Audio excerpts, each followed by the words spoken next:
Hi everyone, I'm Norm Gregoire, the Community Liaison for Species at Risk in the RM of Stuart Burns Tallgrass Prairie. On this channel, we are going to be learning about the 28 species at risk that are found in this part of southeastern Manitoba. Before I get to that, on today's episode, I'm going to go over what makes a species at risk.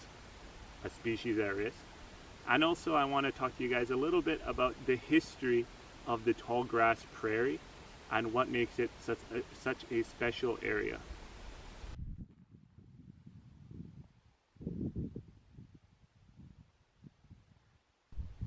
Species at risk, or SAR for short, are species that need special care and attention to ensure that their Manitoban-based populations don't disappear.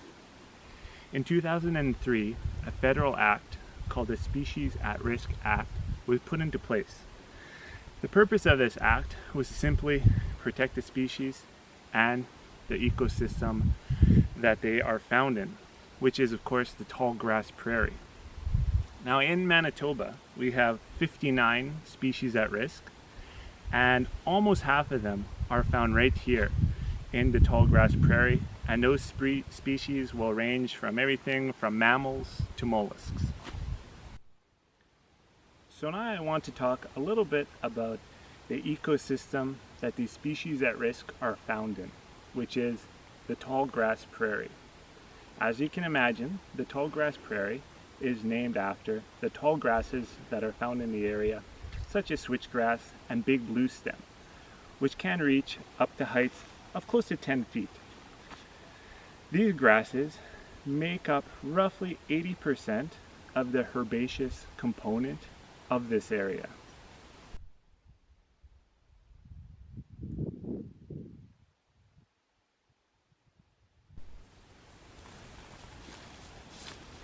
After decades of development and urbanization, in Manitoba there is less than 1% of the Tallgrass Prairie ecosystem.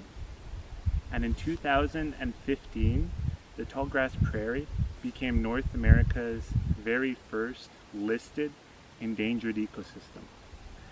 This ecosystem used to stretch all the way as far south as Texas, and along with the shortgrass prairie and mixed grass prairie was the continent's largest ecosystem.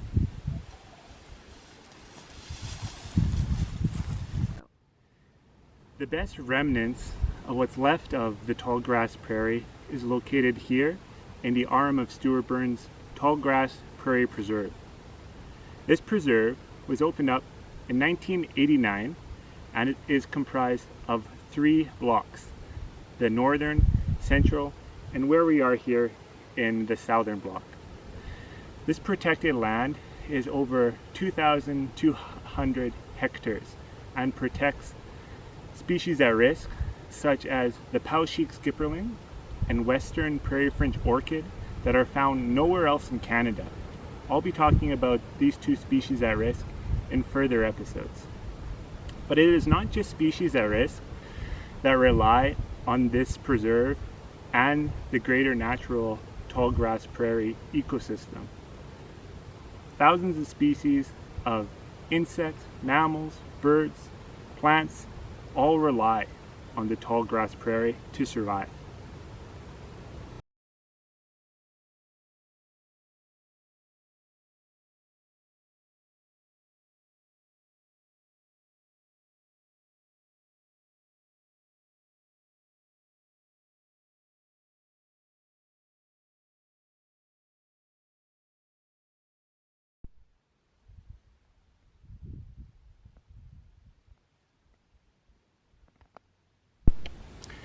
So now for a little bit of a history of how this area was formed. 10.5 to 9.5 thousand years ago, glaciers moved through this area, scoring through southeastern Manitoba. Now this process was one of the reasons why in this region our soil is quite rich. This rich soil attracted settlers. Most of these settlers were from western Ukraine, an area called Bukovina. These settlers turned the land and made a real life for themselves here. Here we can see St. Michael's Church, built in 1899. This is the very first Ukrainian Greek Orthodox church built in Canada. Now, not all of the land was great for agricultural uses. In this area, we have large stands of trees, massive swamps, and also these big glacial deposited boulders. Now, these boulders in particular are important when we're talking about the Tallgrass Prairie because the settlers found it very difficult to plow around them. So, these big boulders could be one of the major reasons why we have any Tallgrass Prairie left to this day. The habitat for these species has no doubt been severely altered since settlement. Once, thousands of bison would graze the lands, and natural cause fires would burn through the prairie landscape, providing revitalization for the prairie. These were natural ways to clean up the landscape and release important nutrients back into the environment. Now, bison have been hunted out and natural forest fires are less common due to fire guards such as roadways and our quickly responding firefighters. We manage these modern changes by rotational cattle grazing with periodic rest to mimic the bison. And to mimic natural cause fires, we simply use prescribed fire burns when safe to do so. There are many determined people who are working hard to keep this last bit of tallgrass prairie around for the next generation.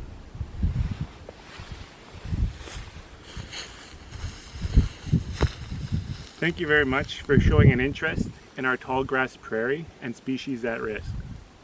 In upcoming episodes, I'll introduce you in more detail to the 28 species at risk that we have here and are lucky enough to call our neighbors. I'm Norm Gregoire, your community liaison for Species at Risk.